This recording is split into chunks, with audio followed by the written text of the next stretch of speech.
جو کھانا ہم کھاتے ہیں اسے 24 گھنٹے کے اندر جسم کے باہر پھینکنا پڑتا ہے، ورنہ ہم بیمار ہو جائیں گے۔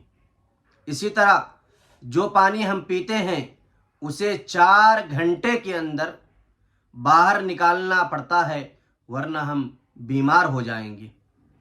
جن ہواؤں سے ہم سانس لیتے ہیں اسے 1 منٹ کے اندر باہر کرنا پڑتا ہے، ورنہ ہم مر جائیں گے۔ کیا خیال ہے آپ کا حسد، کینہ، بغض اور منفی جذبات اور منفی سوچ کے بارے میں؟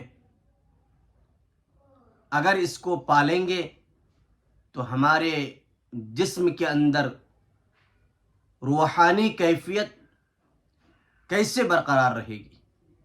اللہ ہم سب کو جسمانی اور روحانی تمام بیماریوں سے اللہ ہم سب کی حفاظت فرمائے۔